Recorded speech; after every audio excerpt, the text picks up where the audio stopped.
চলমান তাপপ্রবাহের মধ্যে ঢাকাসহ দেশের কয়েকটি জায়গায় হালকা বৃষ্টি হয়েছে। এতে কয়েকদিন ধরে চলা তীব্র গরম কিছুটা কমলেও তাপপ্রবাহ এখনই কমছে না বলে জানিয়েছে আবহাওয়া অধিদপ্তর। আবহাওয়াবিদ এ.কে.এম. নাজমুল হক বলেন, এই বৃষ্টিতে তাপমাত্রা কিছুটা কমবে, তবে তাপপ্রবাহ চলবে আরও কয়েকদিন। যেসব এলাকায় বৃষ্টি হয়েছে সেখানে সাময়িকভাবে তাপমাত্রা কিছুটা কমতে পারে, তবে এই বৃষ্টিতে সারা দেশে চলা তাপপ্রবাহের খুব একটা পরিবর্তন আসবে না, কারণ ভারী বৃষ্টি হয়নি।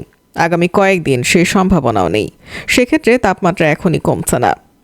কয়েকদিন ধরে সারা দেশে তাপপ্রবাহ বইছে। শুক্রবার 20 সেপ্টেম্বর সন্ধ্যার বুলেটিনে সারা দেশের ওপর দিয়ে তাপপ্রবাহ বয়ে যাওয়ার তথ্য দেয় আবহাওয়া অধিদপ্তর। শনিবার 21 সেপ্টেম্বরের বুলেটিনে অধিদপ্তর জানায়, সিলেট ও যশোর জেলা সহ রংপুর, রাজশাহী ও ময়মনসিংহ বিভাগের ওপর দিয়ে মৃদু থেকে মাঝারি ধরনের তাপপ্রবাহ বয়ে যাচ্ছে এবং তা কিছু কিছু জায়গা থেকে প্রশমিত হতে পারে। শনিবার দেশের সর্বোচ্চ তাপমাত্রা 39 ডিগ্রি সেলসিয়াস রেকর্ড করা হয় নীলফামারীর সৈয়দপুরে। এদিন ঢাকায় সর্বোচ্চ তাপমাত্রা ছিল 33.8 ডিগ্রি সেলসিয়াস। সর্বনিম্ন তাপমাত্রা 28.1 ডিগ্রি সেলসিয়াস থাকার কথা জানায় আবহাওয়া অধিদপ্তর। তীব্র গরমের মধ্যে শনিবার বেলা 11টার দিকে ঢাকার আকাশ কালো করে মেঘ আসে। কিছুক্ষণ পর শুরু হয় বৃষ্টি, তবে তা বেশিক্ষণ স্থায়ী হয়নি। 15 থেকে 20 মিনিট হালকা বৃষ্টির পর তা থেমে যায়। ঢাকায় বৃষ্টি হয়েছে 7 মিলিমিটার।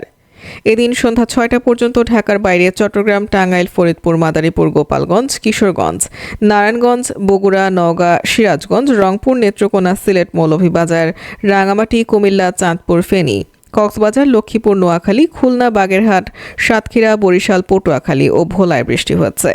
এর মধ্যে চট্টগ্রামে সর্বোচ্চ 92 মিলিমিটার বৃষ্টি হয়েছে।